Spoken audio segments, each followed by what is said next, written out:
तो आइए इस वीडियो के माध्यम से आज हम दिनांक 29/1/2022 को दिन शनिवार, जिसमें आज हम कक्षा 10 के अर्थशास्त्र खंड से और देखेंगे अध्याय 3। अध्याय 3 में जो अध्याय 3 का शीर्षक होगा वो हमारा शीर्षक होगा मुद्रा एवं साख। सामाजिक विज्ञान के इस अध्याय के अंतर्गत जो हमारा सामाजिक विज्ञान का अर्थशास्त्र का जो खंड है उसका जो अध्याय 3 है और शीर्षक का नाम दिया गया है उसमें मुद्रा एवं साख। आज इस चैप्टर पर हम चर्चा करेंगे। तो इस अध्याय 3 को सबसे पहले हम ब्लूप्रिंट में देखते हैं कि ये अध्याय हमारे लिए कहां तक इंपॉर्टेंट है। तो ब्लूप्रिंट के अनुसार, जैसा कि अभी पिछला अध्याय 4 हमने वैश्वीकरण और अर्थव्यवस्था वाला पार्ट देखा था, उसमें 3 अंक का बताया गया था और ये अध्याय भी उसी तरह से 3 अंक का ही आपसे वार्षिक परीक्षा में पूछा जाएगा, जिसमें से एक क्वेश्चन आपका वस्तुनिष्ठ प्रश्न से होगा और 2 अंक का एक अति लघुत्तरीय संक्षेप प्रश्न आपसे पूछा जाएगा। कुल मिलाकर के इस मुद्रा एवं साख के यूनिट से आपसे 3 अंक के प्रश्न पूछे जाएंगे। एक वस्तुनिष्ठ प्रश्न 1 नंबर और संक्षेप प्रश्न 2 अंक का, यानी 3 अंक का कुल ये पाठ आपसे पूछा जाएगा। तो आइए हम चर्चा करते हैं से सारी चीजों को यहां से मिटा करके और जो हमारे शीर्षक का नाम है मुद्रा एवं साख, हम केवल अभी प्रेजेंट टाइम केवल मुद्रा पर चर्चा करते हैं। आखिर मुद्रा क्या है, इसका अर्थ क्या है, हम इसे परिभाषित कैसे करें और परिभाषित करने के साथ साथ इसका एक इतिहास क्या है, हमारे जीवन में मुद्रा का जो आगमन हुआ कब से माना गया है, मानव ने मुद्रा का उपयोग करना कब से सीखा, मुद्रा है क्या, ये हम आपके लिए क्यों अनिवार्य है, ये ढेर सारी चीजें इस पाठ के अंतर्गत हम मुद्रा के माध्यम से हम समझेंगे। तो सबसे पहले मुद्रा, आइए हम देखते हैं मुद्रा का अर्थ। मुद्रा आखिर है क्या, इसे हम कैसे परिभाषित करें या फिर इसका अर्थ क्या है। तो हिंदी भाषा में जिसे हम मुद्रा कहते हैं, इसी हिंदी भाषा की मुद्रा को अंग्रेजी में मनी, MONEY, यानी हिंदी भाषा का जो मुद्रा शब्द है इसे अंग्रेजी भाषा में मनी शब्द से जाना जाता है, या हिंदी शब्द का जो मुद्रा शब्द है वो मनी शब्द का रूपांतरण है, मिलता जुलता रूप है। हम अपनी भाषा में मुद्रा बोलते हैं और इसे अंग्रेजी भाषा में मनी कहा जाता है। यानी जो मुद्रा है अंग्रेजी में इसे मनी के नाम से जाना जाता है। अब ये मनी शब्द भी कहां से आया, तो लैटिन भाषा के अनुसार, जो लैटिन भाषा है उस भाषा के अनुसार ये जो मनी शब्द है इसे मोनेटा, MONETA, मोनेटा, हिंदी से भी हम ले सकते हैं मोनेटा, अर्थात जिसे आज हम मुद्रा कहते हैं वह मुद्रा शब्द अंग्रेजी के मनी शब्द से बना हुआ है और यह मनी शब्द जो अंग्रेजी भाषा का है ये लैटिन भाषा के मोनेटा शब्द से बना हुआ है। यानी लैटिन भाषा में जिसे हम मोनेटा कहते हैं, अंग्रेजी भाषा में जिसे हम मनी कहते हैं और हिंदी में उसे हम मुद्रा कहते हैं। भाषाओं का अलग अलग रूपांतरण है। और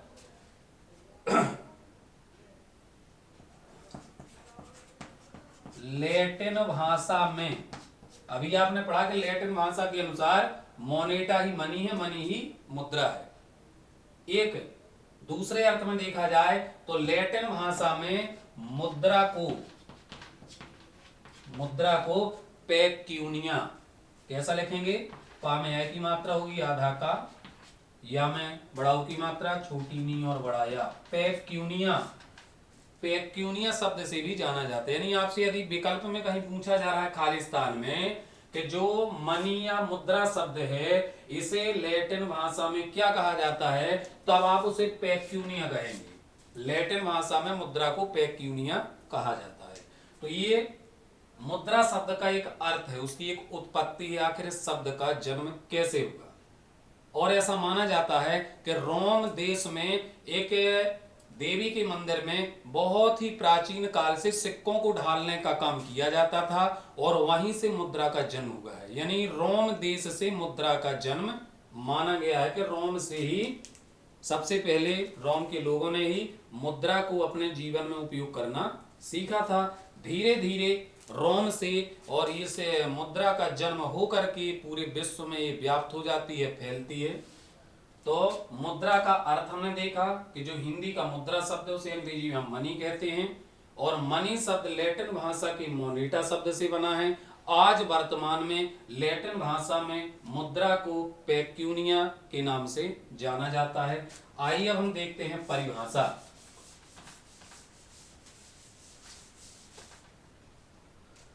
तो मुद्रा की परिभाषा, इसे हम परिभाषित कैसे करें। वैसे तो उतना ज्यादा समय नहीं लिया जाएगा, वीडियो का भी समय अपना एक पर्याप्त और निश्चित है। यदि हम मुद्रा की एक कल्पना करें कि आज हम आप अपने जीवन में, आम जिंदगी में ये जो विभिन्न प्रकार की मुद्रा के रूप देख रहे हैं, सिक्कों के रूप में, कागजी नोट के रूप में, और भी ऐसी बहुत सारी व्यवस्थाएं हैं, आखिर ये हम आपके जीवन में कैसे आई होंगी। आज ये जो मुद्रा का ये रूप चल रहा है, क्या प्राचीन काल में भी इसी प्रकार के नोट चलते थे? प्राचीन काल में भी क्या इसी प्रकार के सिक्के चलते थे? इसका एक इतिहास क्या है? ये मुद्रा हम आप तक कैसे पहुंची? तो अभी हमने अर्थ जाना, इसके बाद हम जाने परिभाषा, इसके बाद हम चलेंगे मुद्रा के इतिहास पर। तो आइए परिभाषा देखते हैं, आखिर मुद्रा को हम परिभाषित कैसे करें। मुद्रा है क्या? वे सभी वस्तुएं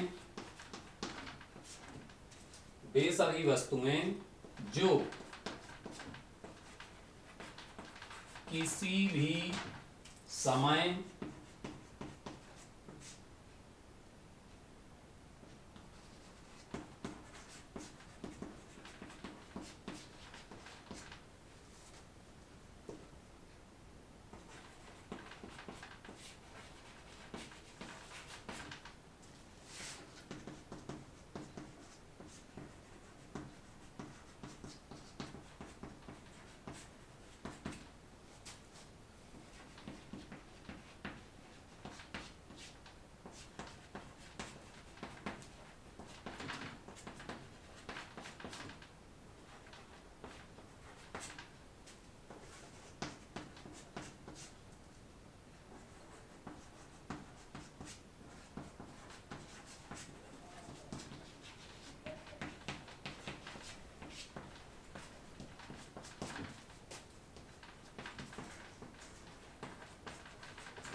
परिभाषा के द्वारा बताया गया है कि देखें परिभाषा, और ये परिभाषा में आप किसी एक विद्वान का नाम भी ले सकते हैं। प्रोफेसर मार्शल के अनुसार परिभाषा दी गई है।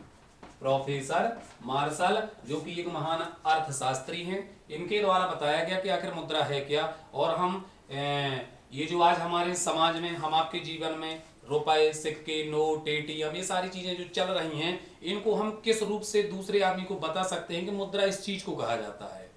तो उन्होंने परिभाषा बताई मुद्रा की कि वे सभी वस्तुएं, आप थोड़ी ध्यान से देखेंगे, परिभाषा को इस प्रकार से देखें कि एक या दो बार रिपीट करने पर उसे हम अपने अंतःकरण में पूरी तरह से बिठा लें। तो वे सभी वस्तुएं, वस्तुओं में कुछ भी हो सकता है, वे सभी वस्तुएं जो किसी भी समय, समय का आशय सुबह हो, दोपहर हो, शाम हो, रात्रि हो, और कहने का मतलब कोई भी ऋतु हो, बरसात हो, ठंडी हो, गर्मी हो, वे सभी वस्तुएं जो किसी भी समय, जिसमें समय का कोई बंधेज ना हो कि भैया ये वस्तु दोपहर में नहीं चलेगी, हम इसको सुबह और शाम बस लेते हैं, दोपहर में नहीं लेते हैं। या फिर कोई व्यक्ति कहे कि हम दुकान जा रहे हैं, सामान खरीदने पर जब हम उसको मुद्रा दें तो वो ये ना कहे कि भैया हम इसको केवल गर्मी में लेते हैं, ठंडी में नहीं ले पाते हैं, बरसात में हम नहीं लेते हैं। तो जिसमें समय का बंधेज ना हो,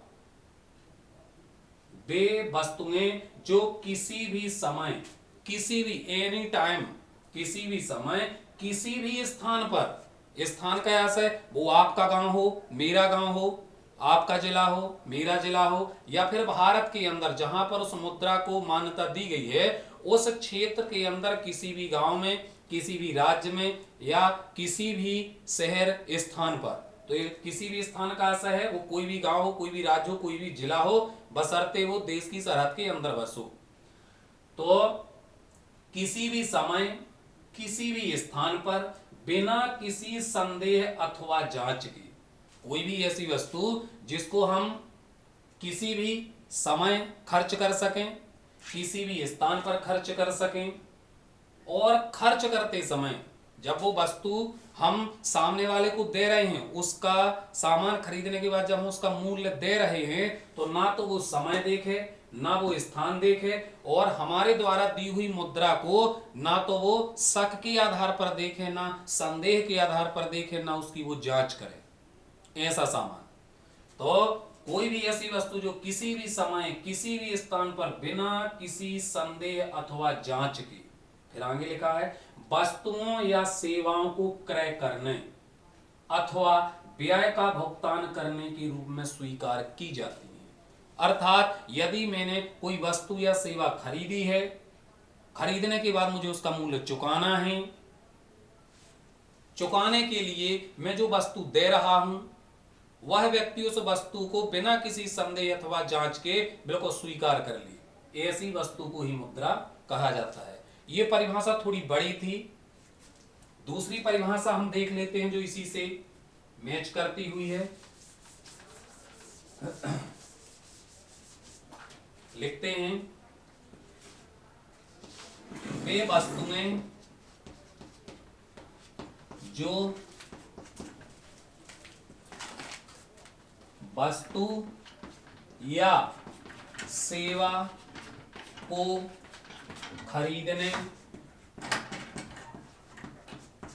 या ऋण का भुगतान करने के लिए उपयोग की जाती है,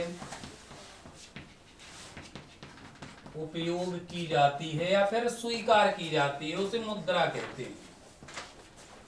ठीक है, यहां भी देखें आप इस परिभाषा में वे वस्तुएं, वस्तु का अर्थ है कोई भी ऐसा पदार्थ हो, वस्तु हो, तो वे वस्तुएं जो किसी वस्तु या सेवा को खरीदने, हम खरीद रहे हैं, या ऋण का भुगतान करने, खरीदने के बाद जब हमें उसका ऋण चुकाना है, उसका हमें मूल्य देना है, तो ऋण का भुगतान करने के लिए उपयोग की जाती हैं, यानी बदले में देने के लिए जो उपयोग की जाए, स्वीकार की जाए, उसे हम मुद्रा कहते हैं। अर्थात दूसरी परिभाषा में पढ़ा कि वे वस्तुएं जो किसी वस्तु या सेवा को खरीदने या ऋण का भुगतान करने के लिए उपयोग की जाती हैं, ऐसी वस्तु को हम मुद्रा कहते हैं। तो ये था मुद्रा का अर्थ, मुद्रा की परिभाषा।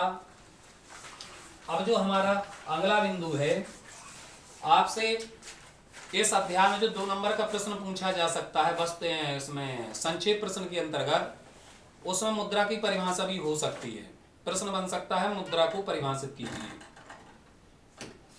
तो ये मुद्रा की परिभाषा थी और पीडीएफ के माध्यम से भी आपको मुद्रा की परिभाषा आप तक पहुंचाई जाएगी।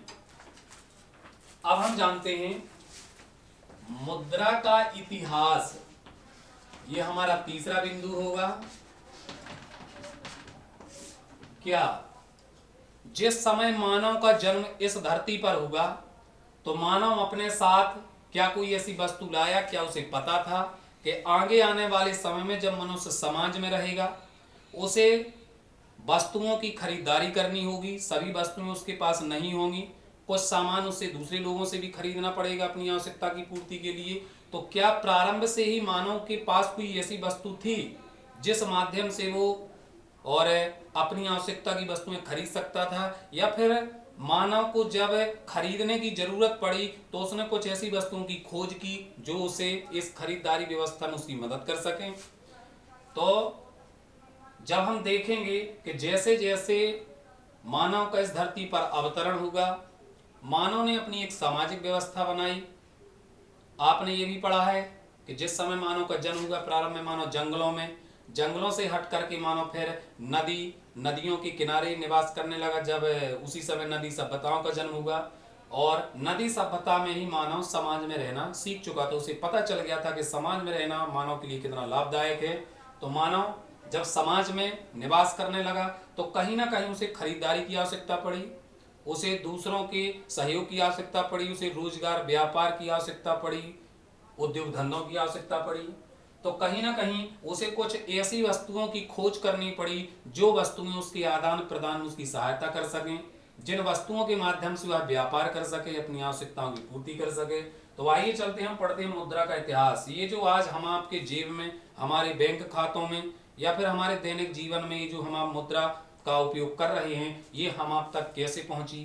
क्या प्रारंभ से ही मानव ने इसी प्रकार की मुद्रा की खोज की थी जो आज हम देख रहे हैं, नोट के माध्यम से, सिक्कों के माध्यम से, या फिर मानव के पास कुछ और ऐसे विकल्प थे जिस समय ये मुद्रा नहीं थी तो उसने कुछ ऐसी वस्तुएं खोजी थी जिनमें और काफी दिक्कत थी उसे, फिर भी काम चलाने के लिए उसने खोज की। तो मुद्रा के इतिहास के अंतर्गत हम मुद्रा के इतिहास के 5 चैप्टर बनाएंगे।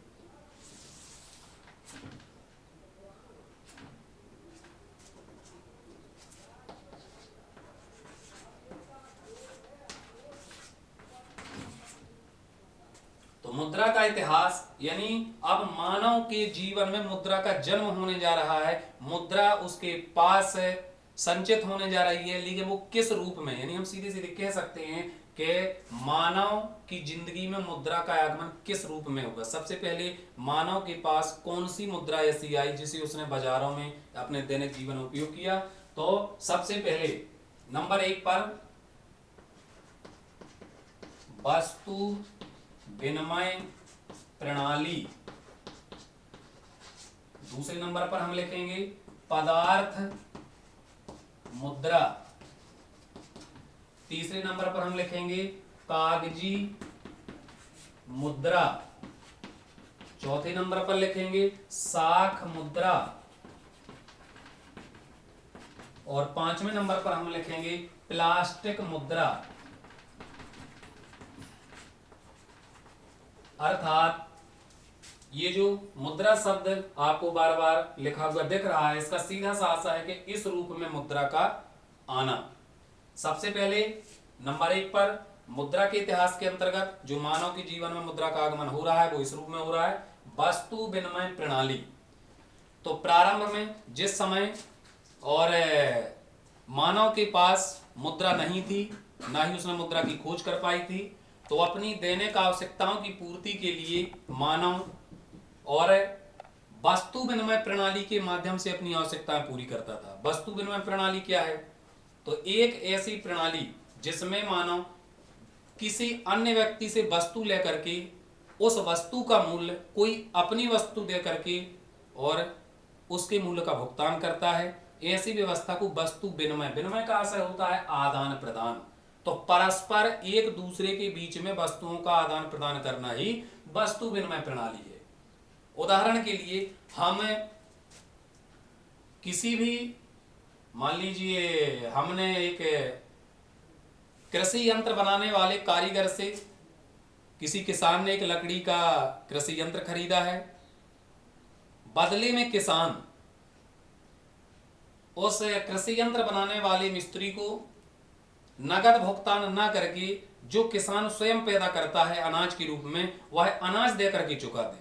यानी हमने कृषि यंत्र बनाने वाले व्यक्ति से हमने कृषि यंत्र लिया और उस यंत्र के बदले में जो किसान के पास वस्तु थी, जो मेरे पास वस्तु थी, जिसमें गेहूं, चना, चावल, धान कुछ भी हो सकता है, और जब किसान अपनी फसल देकर के उस कृषि यंत्र का मूल्य चुका दे, इसे वस्तु विनिमय प्रणाली में वस्तु खरीद करके उसका मूल्य वस्तु दे करके ही उसका भुगतान कर देना मूल्य का वस्तु विनिमय प्रणाली कहलाती है।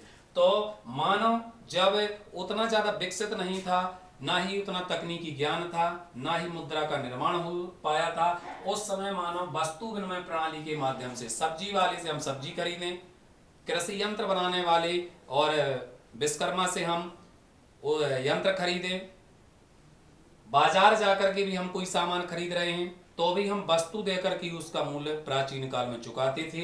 ये मुद्रा का पहला रूप था, यानी वस्तु खरीद कर अपने घर की कोई वस्तु देकर के मूल्य चुकाना ही वस्तु विनिमय प्रणाली थी। प्राचीन काल में जब मानव नदी सभ्यताओं के किनारे निवास करता था, यही व्यवस्था उस समय चलती थी। उस समय मुद्रा का प्रचलन नहीं था, तो वस्तु विनिमय प्रणाली का प्रचलन हुआ। अब ये भी कोई साधारण सी बात नहीं है, कुछ वर्षों तक वस्तु विनिमय प्रणाली चलती भी रही। लोग सामान खरीद करके और उसके सामान का जो भुगतान करते वो कोई अपने घर की वस्तु दे करके करते थे। तो इसमें भी कुछ दिक्कतें आने लगी, समस्याएं आने लगी। भाई किसी व्यक्ति ने अपना सामान बेचा है और जिसने खरीदा है, अब वो व्यक्ति जो वस्तु उसको दे रहा है बेचने वाले को, बेचने वाला उस वस्तु को स्वीकार नहीं कर रहा है। ये वस्तु मुझे ना चाहिए, मेरे घर में पहले से ही पर्याप्त है। तो कुछ ऐसी कठिनाइयां आने लगी जिसके कारण वस्तु विनिमय प्रणाली को समाप्त कर दिया गया। और आगे चल करके जो आगे सभ्यताओं का जन्म हुआ, मानव और विकसित हुआ, तो आगे चल करके पदार्थ मुद्रा का जन्म हुआ। पदार्थ मुद्रा यानी कुछ वस्तुओं के रूप में मुद्रा का जन्म होना। पदार्थ मुद्रा यानी इसमें हम लिखेंगे हाथी दांत, मछली के कांटे, बकरी, गाय, सीप, चमड़ा, ये चीजें।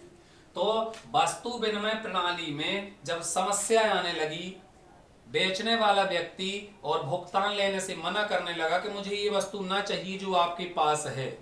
एक उदाहरण, हमने कृषि यंत्र खरीदा था, कृषि यंत्र के खरीदने का जो हम भुगतान कर रहे हैं वो गेहूं के रूप में कर रहे हैं, और कृषि यंत्र वाला लेने से मना कर रहा है कि गेहूं मेरे पास पर्याप्त है, आप मुझे कोई ऐसी वस्तु दें जो मेरे पास ना हो। और किसान के पास वो वस्तु पहले से देने के लिए नहीं है, सामने वाला वही वस्तु मांग रहा है। तो ये समस्या के आने से वस्तु विनिमय प्रणाली थोड़ी फ्लॉप होने लगी और इसको अत्यधिक बल नहीं मिला। आगे चलकर उन्हीं लोगों ने कुछ ऐसी वस्तुओं की खोज की जो मुद्रा के स्थान पर उपयोग की जाए, यानी हम सामान खरीदें और बेचने वाले को हम इन 6 चीजों में से कोई भी चीज दे सकते हैं। ये 6 पदार्थ या 6 वस्तुओं की खोज की गई, जिसमें हाथी दांत, मछली के कांटे, बकरी, गाय, सीप या चमड़ा, ये सारी चीजें क्या है? पदार्थ हैं, वस्तुएं हैं। और जब इन्हीं वस्तुओं को मुद्रा के रूप में यानी खरीदने और बेचने के लिए यूज किया जाने लगा, एक माध्यम बनाया गया कि हम इन 6 चीजों के माध्यम से व्यापार कर सकते हैं। कोई भी सामान खरीदेंगे और बेचने वाले से पूछा जाएगा आप हाथी दांत ले सकते हैं, बकरी, गाय, सीप, चमड़ा, मछली का कांटा, आपको इसमें से क्या आवश्यकता है आप वो ले सकते हैं। तो आगे चल करके वस्तु विनिमय प्रणाली के बाद पदार्थ मुद्रा का जन्म हुआ, यानी कुछ ऐसे पदार्थ चयनित किए गए, चुने गए, जिन्हें मुद्रा का ही रूप दिया गया, मुद्रा माना गया। और कुछ समय तक पदार्थ मुद्रा के द्वारा व्यक्ति अपनी आवश्यकताएं पूर्ति करता रहा, बाजार व्यापार करता रहा। लेकिन आगे चल करके इसमें भी दिक्कत आई। समस्या ये थी, बेचने वाला ये भी कह सकता है कि ये जो 6 वस्तुएं हैं ये मेरे पास पर्याप्त हो चुकी हैं। 8-10 साल से वस्तु मतलब व्यापार करते करते मुझे ये 6 चीजें बहुत दी गई हैं, तो अब ये लेने में मुझे दिक्कत है। उदाहरण के लिए चमड़ा, मैं चमड़ा नहीं लूंगा। क्यों नहीं लेंगे? क्योंकि मेरे पास भंडारण की दिक्कत है, मैं इतना ढेर सारा चमड़ा कहां रखूंगा अपने घर में, है ना। फिर तो एक समस्या आई भंडारण की, दूसरी समस्या आती है प्रमाणीकरण की। प्रमाणीकरण का ऐसा है, भाई मैंने 40 किलो गुड़ खरीदा है, 40 किलो गुड़ की कीमत क्या है, उतनी कीमत का मैं ऐसा क्या दे सकता हूं, क्योंकि इस किसी भी चीज पर प्राइस नहीं पड़ा है, उसके मूल्य की कीमत नहीं बताई गई है। चमड़ा कितने का है, सीप कितने की है, गाय कितने की है, इसके लिए तो मानना पड़ेगा कि मान लो 40 किलो गुड़ की कीमत 2 गाय है। तो इसमें भी प्रमाणीकरण, संचय की समस्या, ढेर सारी दिक्कतें थी। आगे चलकर पदार्थ मुद्रा को भी बंद किया गया और इसी पदार्थ मुद्रा के अंतर्गत एक नई चीज का जन्म हुआ जिसका नाम रखा गया धातु मुद्रा।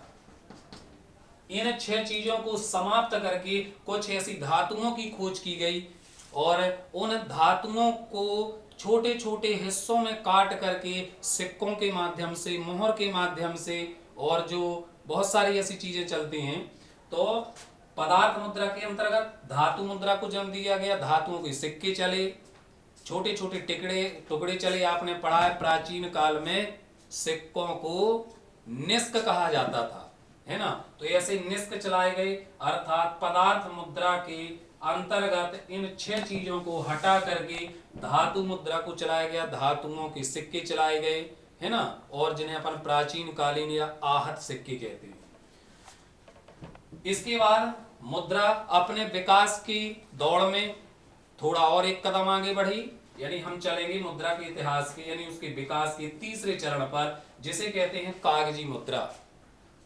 आगे चल करके धातु मुद्रा का जन्म होने से और तब तक कुछ तकनीकी विज्ञान का भी विकास हुआ और कागजी मुद्रा को जन्म दिया गया। कागजी मुद्रा के अंतर्गत जिसमें और करेंसी है, अर्थात जो रिजर्व बैंक के द्वारा नोट प्रचलित किए गए, नोटों में प्रमाणीकरण की भी दिक्कत नहीं थी, संचय करने की भी दिक्कत नहीं थी, कितने भी ज्यादा रखे जा सकते हैं, कम भी रखे जा सकते हैं। तो कागजी मुद्रा को जन्म दिया गया जिसमें बैंकों के नोट हैं और अपन ड्राफ्ट है, चेक है, मनी ऑर्डर है। इस माध्यम से कागजी मुद्रा को जन्म दिया गया, यानी अब तक हम एक अच्छी खासी विकसित अवस्था में आ चुके थे। मुद्रा के इतिहास के अंतर्गत विकास का जो चौथा क्रम मिला, साख मुद्रा, यानी बैंकों के माध्यम से चेक के द्वारा ट्रांजैक्शन करना, पैसे का लेन देन करना, व्यापार करना, चेक के माध्यम से अपना काम चलाना, जरूरतें पूरी करना। चेक है, हुंडी है और ऐसे बहुत सारे साधन जो बैंकों के द्वारा लेन देन के लिए उपयोग किए जाते हैं। 5वें स्तर पर प्लास्टिक मुद्रा। जब ये सभी प्रकार की मुद्राएं प्रचलित हो गई, आगे चल करके प्लास्टिक मुद्रा का जन्म हुआ। हाल ही के कुछ वर्षों में, अभी आधुनिक काल वर्तमान काल की ही बात है। और प्लास्टिक मुद्रा के अंतर्गत जिसमें हम आपका एटीएम, क्रेडिट कार्ड, ये भी एक प्रकार की, अब तो और भी बहुत सारी चीजें हैं। आधार कार्ड के माध्यम से भी हम मुद्रा का लेन देन कर सकते हैं। इसमें हम अपना आधार कार्ड भी लिख सकते हैं, है ना। आधार कार्ड अर्थात वे कागज या हमारे वे दस्तावेज जो प्लास्टिक से बने हुए हैं और कहीं ना कहीं उन प्लास्टिक के दस्तावेजों के माध्यम से हम लेन देन कर सकते हैं, उसको प्लास्टिक मुद्रा के क्षेत्र में ही रखा गया है। प्लास्टिक मुद्रा का से कोई विशेष परिभाषा नहीं है, यानी प्लास्टिक के वे दस्तावेज जो मुद्रा के लेन देन के लिए, यानी वस्तुएं खरीदने के लिए या फिर ऋण का भुगतान करने के लिए और हम उसका उपयोग करें, ऐसी चीजों को प्लास्टिक मुद्रा के अंतर्गत रखा गया। जिसमें एटीएम है, केसीसी है, हमारा आधार कार्ड है, स्मार्ट कार्ड है, और ये सारी चीजें प्लास्टिक मुद्रा के अंतर्गत आती हैं। तो आपने देखा वस्तु मुद्रा का इतिहास, जो हमारे देश की मुद्रा है, इसका जो जन्म हुआ धीरे धीरे अलग अलग रूपों में हुआ। और जो एक प्रकृति का नियम होता है कि किसी भी वस्तु का जन्म और जन्म से लेकर के उसकी अंतिम अवस्था तक लगातार उसका विकास होता रहता है, ठीक उसी नियम के अनुसार मुद्रा का भी विकास एक पौधे की तरह या हम आप जीवों की तरह ही हुआ है। जिसमें सबसे पहले मुद्रा अपने इस रूप में थी, वस्तु विनिमय प्रणाली के रूप में थी। आगे चलकर पदार्थ मुद्रा, कुछ ऐसी चीजों को चुना गया जो मुद्रा के रूप में कार्य करें। कागजी मुद्रा, साख मुद्रा, प्लास्टिक मुद्रा। ठीक है, हमारा अगला बिंदु होगा। तो हम 3 चीजें जान चुके हैं, जिसमें से मुद्रा का अर्थ, मुद्रा है क्या, मुद्रा की परिभाषा और मुद्रा का इतिहास। चौथे बिंदु के अंतर्गत हम पढ़ेंगे मुद्रा के कार्य।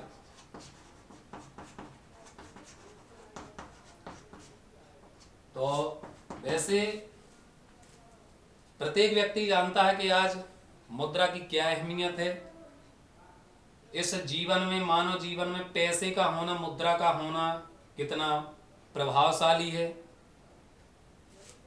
समाज में किसी व्यक्ति के पास मुद्रा का होना ना होना, ये दोनों ही चीजें उसके व्यक्तित्व पर, उसकी अहमियत पर अपना प्रभाव डालती हैं।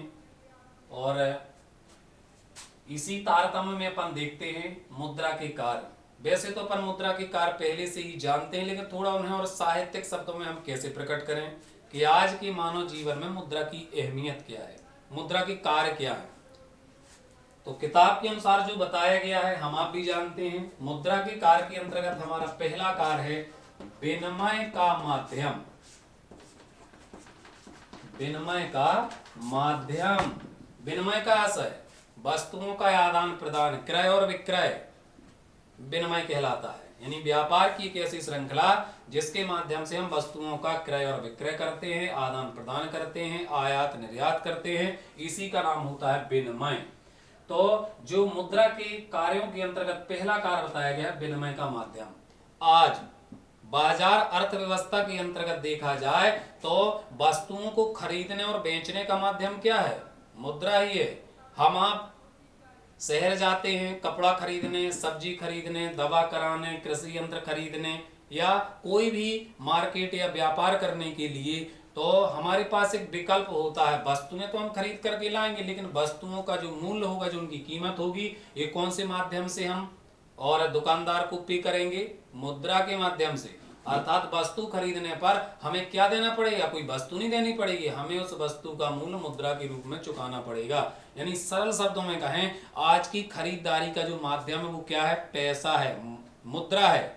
और आज जो पूरी अर्थव्यवस्था है ये काय पे चल रही है, मुद्रा पे चल रही है। तो एक प्रकार से हम कह सकते हैं कि मानव जीवन का जितना भी और खरीदारी का एक माध्यम है, लेन देन का माध्यम है, वो क्या है, मुद्रा है। बिना पैसे की कोई भी खरीदारी असंभव है, यदि उस नियम के अनुसार देखा जाए। व्यवहारिकता वाली बात नहीं है, वैसे तो व्यवहारिकता में भी अपन वस्तुओं का आदान प्रदान कर सकते हैं, यानी उस अर्थशास्त्र के नियम के अनुसार ही बात बताई गई है कि आज संसार में जितना भी व्यापार है, बाजार हैं, जो लेन देन की क्रिया है, जो वैश्वीकरण है, ये सारी चीजें काय पे टिकी हुई है, मुद्रा पे। प्रत्येक कंपनी, प्रत्येक दुकानदार, प्रत्येक विक्रेता अपनी वस्तु बेच करके क्या प्राप्त करना चाहता है, मुद्रा प्राप्त करना चाहता है। तो मुद्रा के कार्य के अंतर्गत जो पहला कार्य है विनिमय का माध्यम है। और बहुत ही मोस्ट क्वेश्चन यहां से बनता है कि मुद्रा के कार्यों का वर्णन करें, अर्थात समाज में मुद्रा के क्या कार्य हैं।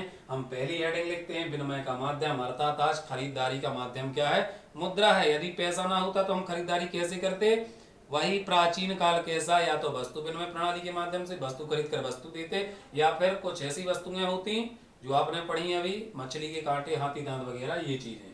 तो आज मुद्रा क्या कर रही है, खरीदारी का एक माध्यम है। दूसरा देखते हैं, विनिमय का माध्यम हो गया। दूसरा कार्य है हमारा मूल्य का मापन। मापन का असर, मापना, किसी भी वस्तु की कीमत आंकना, ये वस्तु कितनी की है। तो मुद्रा का दूसरा कार्य है मूल्य का मापन। कोई भी वस्तु जो आज बाजार में बेची जा रही है, ग्राहक जिसे खरीद रहा है, तो उस वस्तु की कीमत को किस चीज से नापा जा रहा है, किस चीज से मापा जा रहा है, मुद्रा के माध्यम से। हम मेडिकल जाते हैं कोई भी वैक्सीन लेने के लिए, दवा लेने के लिए, दुकानदार से हम यही पूछते हैं भैया कितने रुपए की है। या यदि हम खुद साक्षर हैं, पढ़े लिखे हैं, तो वस्तु लेकर के हम खुद ये देखते हैं कि इस पर RS प्राइस कितनी पड़ी हुई है। तो प्राइस आपको किस चीज में बताई जा रही है, किस चीज के माध्यम से बताई जा रही है, रुपए के माध्यम से, मुद्रा के रूप में बताई जा रही है कि इस वस्तु का जो प्राइस है, कीमत है, वो इतने रुपए है। उसमें कुछ ऐसा तो नहीं लिखा गया है कि इस वस्तु की कीमत इतना, श्रम करें आप तब आपको ये वस्तु मिलेगी, या फिर इस वस्तु के बदले आपको कोई दूसरी वस्तु देनी पड़ेगी तभी आपको प्राप्त होगी। यानी ये संसार की कोई भी वस्तु आप खरीदे तो उस वस्तु को बेचने का या देने का जो एक नियम है वो है उसकी कीमत मापना। सबसे पहले उसकी कीमत मापी जाती है। तो आज संसार की सभी वस्तुओं में जो कीमत आंकी गई है वो मुद्रा के द्वारा मापी गई है, ना मछली के कांटे से, ना हाथी दांत से, ना बकरी, ना गाय से। तो आज संसार की जितनी भी बिकने वाली वस्तुएं हैं, उन सभी वस्तुओं का जो मूल्य है वो मुद्रा से ही मापा जाता है। हम आप कपड़े खरीदने जाते हैं, यही पूछते हैं भैया कितने का है, कितने का है, कितने रुपए का है, कितनी मुद्रा खर्च करने पर हमें वस्तु प्राप्त होगी। तो आपको दो कार्य पता चले, विनिमय का माध्यम, मूल्य का मापन। तीसरा कार्य देखें, क्रय शक्ति का हस्तांतरण। क्रय शक्ति का हस्तांतरण, क्रय का आशय खरीदना, शक्ति का आशय जो हमारी मतलब जो हम वस्तु खरीद रहे हैं और उस खरीदी हुई वस्तु को दूसरी जगह तक भेजना है ना। तो तीसरा कार्य बताया गया क्रय शक्ति का हस्तांतरण।